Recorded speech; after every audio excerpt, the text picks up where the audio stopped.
शीत दिन में आम बहुत प्रकार कांजी बन खाई था। आज आम बनवा ओडिशार गोटे ट्रेडिशनल रेसिपी जोटा कि टमाटो कांजीर रेसिपी जोटा कि आप सूप भली खाई पारे गरमा गरम कि ठंडा हो गले भी यार टेस्ट बहुत बढ़िया लगी था। बेसिकाली ठंडा हो गले ही बेसी कांजीर स्वाद बढ़ी था। आउ ए रेसिपी तो शीत दिन निश्चय बनवाटा जरूरी जेहेतु आम शीत दिन में एत ठंडा हो तो कांजीर सूप गोली खाइबे जदि आपको बहुत बहुत टेस्टी लगे। नॉर्मली सूप तो आपड़ खाऊे किंतु यही सूप आप निश्चय थोड़ा ट्राई कर खातु बहुत बहुत टेस्टी लगे। तो चलतु बनवा स्टार्ट करवा। प्रथम ये मुझे खुद चाउल आपड़ जदि अरुआर खुद चाउल थी बेस्ट बनवाई फास्ट कौन करेंगे बतुरे ने भल से वाश करेंगे तापर आपको दरदर ग्राइंड करेंगे। चाउल को बेसी माने पूरा पाउडर करेंगे ना जमीती कि आम कांजी चाउल को टेस्ट कर से हिसाब से ही माने दरदरा पेशिबे। मुझे देखो आपन को बिल्कुल माने बारीक बारीक अच्छी माने पूरा पूरी पाउडर है ना तो चाउल पाउडर आम यूज कर पारे माने चूना। तापर आम गोटे बड़ माने पतीला नहीं नवा से कौन करवा ना पानी दबा। पानी मुझे नहीं 1.5 लीटर आपड़ जे माने क्वांटिटी जदि बेसी करने को चाहते ताले पानी क्वांटिटी बेसी करें। 1.5 लीटर मुझे गोटे बोतल पानी देली आ गोटे अधा बोतल पानी देली।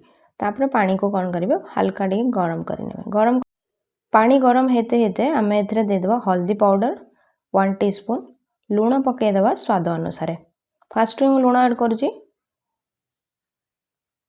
हल्का टी चलईदेवा एबे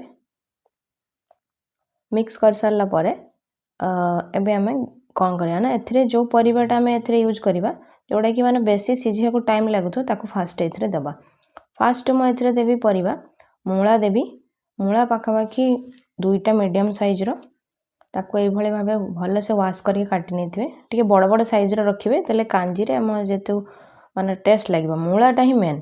तापर ए दबा पपया ये 2टा परिवा एक्चुअली सीझा को टिके टाइम लगी था तो से फास्ट आम ये 2टा परिवा मुझे देदेली। आउ कौन परिवा नेक्स्ट आम वीडियो लास्ट पर्यंत देखो जानीपर कौन कौन परिवा ए दूसरी आपड़ चाहिए परिवार वेरिएशन भी करेंगे अलग परिवा भी ए यूज करेंगे। कवर करके पाखापाखि 5 ରୁ 7 मिनट मैक्सिमम मैंने सीझेदेवे जमीती कि 30 ରୁ 40% भल से सीझी जापर आम नेक्स्ट परिवा दबा जो थी रही सीम जो जो देसी परिवा गुड़ाक मुझे से गुड़ा आप निश्चय ये कांजी यूज करेंगे। तापर बोईतालु तापर जेहेतु गोटे टमाटो कांजी टमाटो मैं गोटे बड़ साइज नहीं एटा कम लगुथ कि आपरे नेक्स्ट आप देखिए आहरी टमाटो दीजिए। तापर ए बैगण देदेवा आपड़ चाहिए आहरी परिवा भी ए ऐड करेंगे। कवर करना पाखापाखि 5 ରୁ 6 मिनट मैक्स टू मैक्स भल से परिवा सीझीज माने बेसी सीझा भी दरकार नहीं कंचा कंचा टिके थी आउ अल्प सीझी जाइए। तापर देखो भल से बॉयल हो गला एबे आम ए चाउल पाउडर ऐड करेंगे जोटा कि खुद चाउल मुझे तापर भल से कौन करेंगे टिके चलई देवे गैस रो फ्लेम एबे टिके मीडियम करने जेहेतु गैस रो फ्लेम हाई थिला तो एबे मीडियम करने भल से चलई ने चलई दे सारा पर एबे टिके चाउल को सीझा टाइम देवे। चाउल टिके सीझीगला जेहेतु आप पूरा पूरी पाउडर बनई नथिबे माने मु भी बनई नहीं तो से चाउल टिके सीझा जाए वेट करेंगे। चाउल जिते पर्यंत सीझुची तापर आम सेकेंड रे दबा टमाटो पेस्ट। टमाटो पेस्ट आगे देवे ना ना चाउल भलसे सीझ ना। 2टा मीडियम साइज रो टमाटो प्यूरी मुझे देजी जेहेतु टमाटो कांजी बनाऊे तो टमाटर क्वांटिटीटा ही बेसी रहा दरकार।